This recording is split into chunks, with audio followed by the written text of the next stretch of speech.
एक ऐसी दरगाह जिस दरगाह का गुंबद बनाने की कोशिश बादशाह तुगलक ने भी की थी, लेकिन वो बादशाह भी इस दरगाह का गुंबद बनाने में नाकामयाब रहा। और इस दरगाह में मांस मच्छी यानी कि गोश्त का सेवन करके आना यानी कि गोश्त खा के आना बिल्कुल मना है। और यही नहीं दोस्तों, इसी दरगाह के पास में एक ऐसी करामती दरगाह भी मौजूद है जहाँ के बारे में कहा जाता है कि इस दरगाह में पत्थर घिसकर आंखों में लगाने से जिन लोगों की आंखों की रोशनी नहीं होती है उन लोगों की आंखों की रोशनी भी लौट आती है। जी हाँ दोस्तों, आज मैं आप लोगों को दिखाने वाला हूँ राजस्थान के नागौर जिले की दो ऐसी करामती दरगाह जिन दरगाह की आप लोग करामत सुनकर हैरान रह जाएंगे। तो दोस्तों वीडियो बहुत ही इंटरेस्टिंग होने वाला है। आज के इस वीडियो में मैं आप लोगों को इस दरगाह में कैसे पहुंचे और इस दरगाह में आने के लिए आप लोगों को कहां से बस, टेम्पो या ऑटो मिलेगा, मैं तमाम इन्फॉर्मेशन आपको आज के इसी वीडियो में देने वाला हूं। और आज के इस वीडियो में इसी दरगाह के सज्जादा नशीन के छोटे भाई हमारे को तमाम इन्फॉर्मेशन बताने वाले हैं, तो आप लोग वीडियो में पूरा बने रहें। हजरत की सारी करामतें और सारी हिस्ट्री आज के इस वीडियो में हमारे साथ जो भाई जुड़े हैं वो आप लोगों को बताएंगे। तो वीडियो को पूरा ध्यान से जरूर देखें ताकि आप लोगों के पूरा वीडियो समझ में आए और हजरत की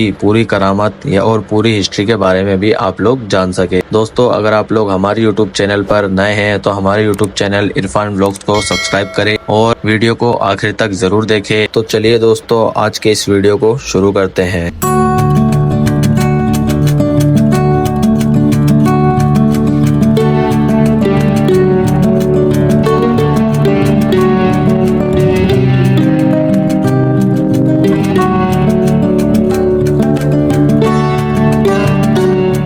तो दोस्तों आज मैं आप लोगों को जिस दरगाह की ज़ियारत कराने वाला हूँ ये दरगाह राजस्थान के नागौर शहर में मौजूद है और ये नागौर शहर अजमेर शरीफ से तकरीबन 150 किलोमीटर की दूरी पर है। दोस्तों मैं आप लोगों को बता देता हूँ कि ये जो दरगाह है ये दरगाह हजरत हमीदुद्दीन नागौरी रहमतुल्लाह अलैह की है। और दोस्तों हजरत ख्वाजा हमीदुद्दीन नागौरी रहमतुल्लाह अलैह जो है आप हजरत ख्वाजा मोइनुद्दीन चिश्ती रहमतुल्लाह अलैह के दूसरे खलीफा है। और दोस्तों अगर आप लोगों को नागौर शरीफ जाना है तो आप लोग अजमेर शरीफ से भी होकर जा सकते हैं। अजमेर शरीफ से मैंने आप लोगों को बताया कि ये 150 किलोमीटर की दूरी पर है। तो आप लोगों को अजमेर से यहाँ की सीधी ट्रेन नहीं मिलती है तो आप लोग अजमेर से बस का सफर तय करके भी आ सकते हैं और अजमेर शरीफ से ही आप लोगों को यहाँ पर आने के लिए वैन या प्राइवेट कार भी कर आप लोग आ सकते हैं। और दोस्तों अजमेर शरीफ से नागौर शरीफ जाने के लिए आप लोगों को सुबह ही अजमेर के रोडवेज बस स्टेशन से बस मिल जाएगी। रोडवेज की जो सरकारी बस होती है उसी से आप लोग बैठ कर नागौर आ सकते हैं, जिसका रीजनेबल किराया 200 से 250 रुपए होता है। और ये बस आप लोगों को नागौर के बस स्टैंड पर छोड़ेगी और नागौर के बस स्टैंड से आप लोग 20 रुपए किराया देकर इस दरगाह तक पहुंच सकते हैं। दरगाह पहुंचते ही आप लोगों को काफी खूबसूरत नजारा देखने को मिलेगा। ये जो आप लोग सामने बुलंद दरवाजा देख रहे हैं ये बादशाह तुगलक ने बनाया था और इस दरवाजे की क्या हिस्ट्री है ये भी अभी आप लोगों को आगे के वीडियो में बताया जाएगा। तो चलिए दोस्तों अब अंदर चलते हैं, जियारत करते हैं और जियारत करने के बाद हजरत हमीदुद्दीन नागौरी रहमतुल्लाह अलैह की तमाम इन्फॉर्मेशन हासिल करते हैं। और ये इन्फॉर्मेशन आज हमारे को बताने वाले हैं यहाँ के मौजूदा सज्जादा नशीन के छोटे भाई। तो यही आप लोगों को तमाम इन्फॉर्मेशन बताएंगे, तो आप लोग पूरा वीडियो जरूर देखें। माशाल्लाह नाजरीन, मैं मौजूद हूँ नागौर शरीफ में और यहाँ पर दरगाह है हज़रत ख्वाजा सूफ़ी हमीदुद्दीन नागौरी रहमतुल्लाह अलैह की। और माशाल्लाह हमारे साथ मौजूद हैं साहिब सज्जादा के छोटे भाई। हज़रत आपका नाम? पीरज़ादा नज़मुल हसन फारूक चिश्ती। माशाल्लाह, तो हज़रत का थोड़ा तारुफ कराइए, थोड़ी सी सवाने हयात बताइए हमें। ये आस्थाना मुक़द्दसा के अंदर आप देख रहे हैं कि 3 मजार शरीफ है। पहली मजार मुक़द्दसा जो दरख्त के जस्ट पास में है उनका सूफ़ी हमीदुद्दीन सुल्तान अलतारकुन अलैहि रहमा जी, बीच में आपके बड़े साहबजादे हैं और आखिर में ये आपकी अहलिया जिनका नाम सैयदा खदीजतुल कुबरा रहमतुल्लाह अलैह है और आपके साहबजादे जो हैं हज़रत शेख अजीज़ुद्दीन फारूकी रहमतुल्लाह अलैह, ये आपके बड़े साहबजादे। और आप सरकार सूफ़ी हमीदुद्दीन नागौरी रहमतुल्लाह अलैह आप गरीब नवाज के दूसरे खलीफा और हज़रत उमर फ़ारूक के नसब से यानी नसबन फ़ारूकी और सिलसिलातन चिश्ती हैं, गरीब नवाज के दूसरे खलीफा हैं। आप सरकार के वालिद मोहतरम जो हैं वो बल्क अफ़गानिस्तान से हिजरत करके हिंदुस्तान तशरीफ़ लाए थे, लेकिन आपकी विलादत जो है वो दहली की है सन 588 हिजरी।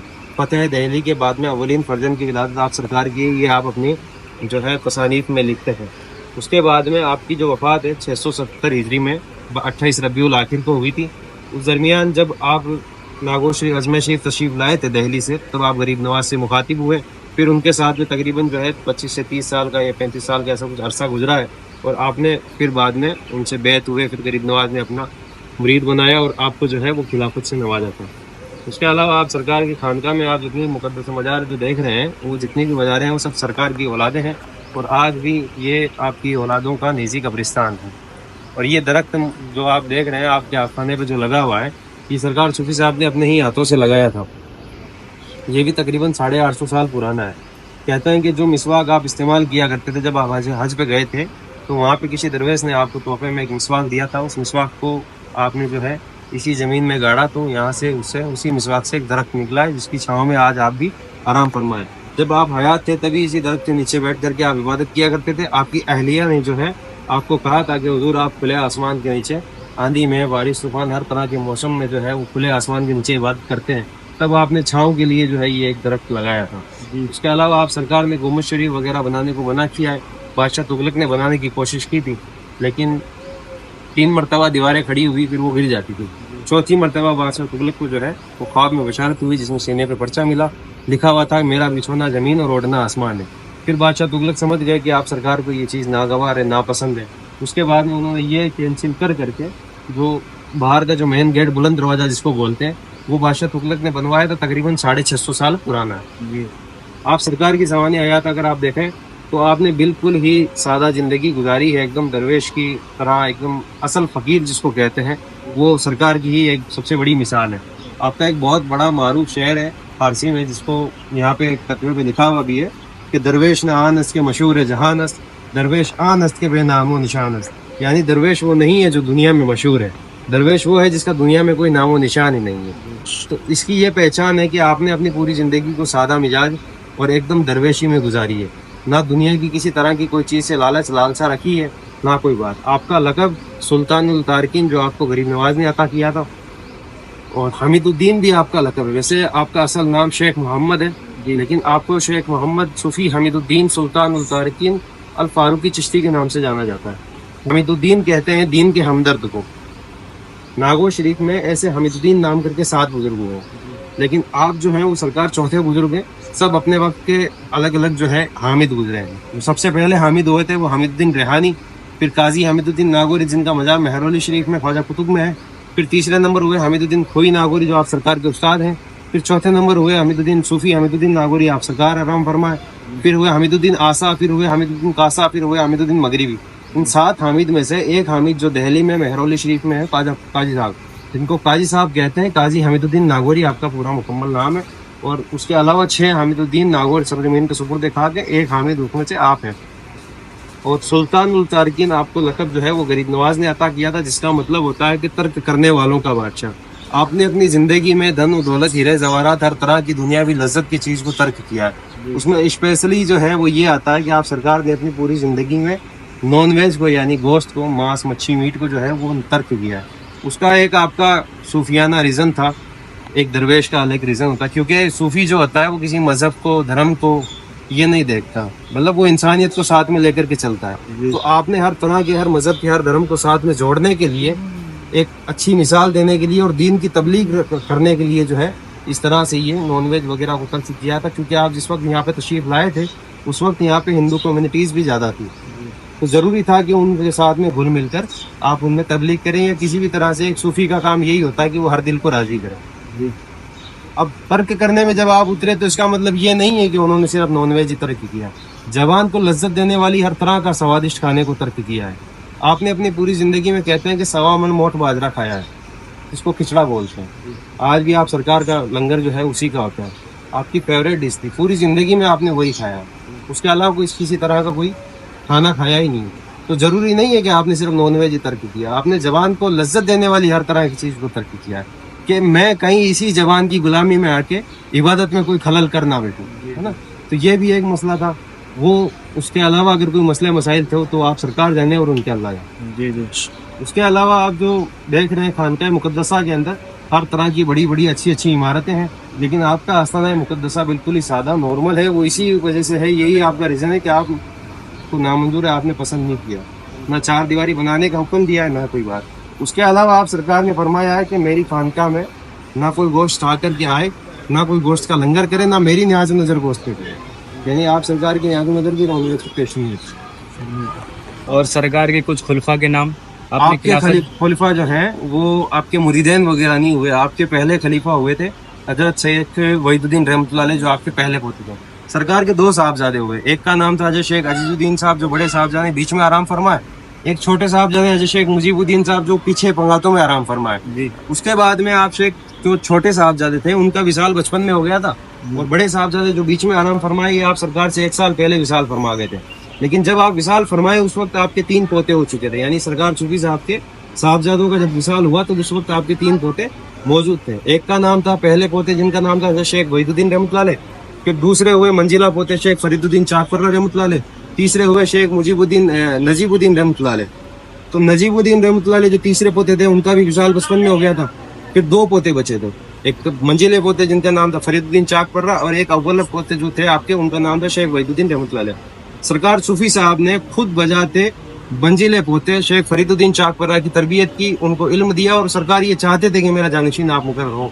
लेकिन फिर एक वक्त ऐसा आया कि आप सरकार को वज़्द आ गया और महफिल समा चल रही थी, आपके जो मंजिला पोते शेख फरीदुद्दीन चाकपर्रा जो थे वो वज़्द में जो है वो जमीन से उठ गए थे, फिर वो जमीन से ऊपर जैसे जो है वो हवा में उड़ने लग गए थे। फिर उसके बाद में हमारे बुजुर्गों ने लिखा है कि वो जमीन से उड़ने लग गए थे, इतना मतलब जमीन से ऊपर हो गए थे कि वो जमीन से उड़ रहे थे वज़्द में आकर के। तो फिर ऐसा हुआ कि फिर वो आप नागौर शरीफ छोड़ करके चले गए, क्योंकि आप सरकार सूफी साहब ने उनको खूब मनाया, खूब कहा, महफिल समा के अंदर वो नहीं रुके, तो फिर वो नागौर शरीफ छोड़ करके दिल्ली चले गए थे। फिर उसके बाद में आपके एक ही पोते बचे जिनका नाम था शेख वहीदुद्दीन रहमतुल्लाह अलैह, फिर उनको जो है आप सरकार सूफी साहब ने जानशीन मुकर्रर किया और अपनी दस्तार उनके बांधी। फिर उसके बाद में जो है हमारे सिलसिलातन पीढ़ी से पीढ़ी आज 22वें सज्जादा नशीन मौजूद है। हमारे सिलसिले में जो है सरकार के वो पीढ़ी से पीढ़ी सज्जादा नशीन हुए हैं, तो जानशीन भी उन्हीं को ही मुकर्रर किया। जैसे हर बुजुर्ग जो हुए उन्होंने अपने अपने जानशीन को ऐसे की ऐसे मुकर्रर किया। और आपका सरकार का विशाल का हुआ सूफी साहब का? आप सरकार का विशाल 677 हिजरी 28 रबीउल आखिर बाद नमाज असर हुआ था, तदफीन आपकी बाद नमाज मगरिब हुई थी। तो हर साल ही ऐसे जो है 28 तारीख को रबीउल आखिर यानी 11वीं शरीफ के महीने में 28 तारीख को सुबह गुस्ल दिया जाता है आपको, और उसी दिन से जो है उसका आगाज होता है। फिर 4-5 दिन उर्स चलता है, पहला उर्स, दूसरा उर्स, तीसरा उर्स, बड़ा उर्स होता है। फिर बड़ा उर्स के बाद में कुल शरीफ हो जाता है। तो ऐसे 4-5 दिन का प्रोग्राम रबीउल आखिर में आपको 28 तारीख से शुरू होता है, वो 5-6 दिन तक चलता है। तो दोस्तों ये तो हो गई हजरत ख्वाजा हमीदुद्दीन नागौरी रहमतुल्लाह अलैह की हिस्ट्री और करामात। ये हिस्ट्री और करामात जो है हमारे को बताया नजमुल भाई, जो कि हजरत हमीदुद्दीन नागौरी रहमतुल्लाह अलैह के गद्दी नशीन के छोटे भाई है, और इन्होंने ये तमाम इन्फॉर्मेशन बताई। और दोस्तों अब जो है हम लोग चलने वाले हैं ऐसी दरगाह में जिस दरगाह में कहा जाता है कि यहाँ का पत्थर घिसकर आंखों में लगाने से जिन लोगों की आंखों की रोशनी कमजोर होती है या रोशनी चली भी जाती है, उन लोगों की आंखों की रोशनी वापस लौट आती है। तो चलिए दोस्तों अब मैं उस दरगाह के बारे में आप लोगों को बताता हूँ। तो दोस्तों सबसे पहले मैं आप लोगों को बता देता हूँ कि ये जो दरगाह शरीफ है, इस दरगाह शरीफ को आंख वाले बाबा की दरगाह शरीफ के नाम से भी जाना जाता है, और सुतर वाले बाबा के नाम से भी ये दरगाह शरीफ बहुत ज्यादा मशहूर है। और दोस्तों कहा जाता है कि इस दरगाह में एक पत्थर जो है लगा हुआ है, इस पत्थर को घिस कर आंखों में लगाने से जो है आंखों में किसी भी तरह की बीमारी होती है, जैसे कि आंखों में जलन होना, आंखों में कमजोरी दिखना, आंखों से जैसे थोड़ा धुंधलापन दिखना, उस तरीके की बीमारी होती है, तो वो लोग यहाँ पर आते हैं और ये पत्थर घिस कर, ये बुजुर्ग बैठे हुए हैं, ये बुजुर्ग अपने हाथों से इस पत्थर को घिसते हैं, और इस पत्थर से घिसकर जो राख थोड़ी निकलती है उस राख को आंखों में लगाने से जो है किसी भी तरीके की जो बीमारी होती है, कमजोर दिखना आंखों से, उस तरीके की बीमारियों का जो है इलाज किया जाता है इसी दरगाह में। चाचा आपका नाम? मेरा नाम मोहम्मद आरिफ साहब, इनका चिम्मा को जा रहा हूँ आँख वाले पीर का। माशाल्लाह, क्या नाम है साहिब मजार का? सुतर सवार आँख वाले पीर। क्या नाम है? सुतर सवार आँख वाले पीर। आँख वाले पीर क्यों बोलते हैं? आँख की रोशनी, आँख का डॉक्टर होता है, अपने आँख बनाते हैं, हाँ। वो है ये। ये क्या है? ये लगाना आँख की रोशनी आती है, इनका सुनना है। इनका सुनना है। हाँ, डाला मोदे नहीं आएगा, रोशनी बढ़ेगी, आँख डाल दो रहेगी। और यहाँ पे मन मानी बढ़ती आंखों के, आँख से नहीं है, आंखों चांदी चढ़ती यहाँ पे। अच्छा, अगर किसी को चश्मा हो तो तो जाता है। माशाल्लाह। हाँ, ऐसे केस हुए यहाँ पे? बहुत हो गए, ज्यादा हो गए। माशाल्लाह, सुभान अल्लाह।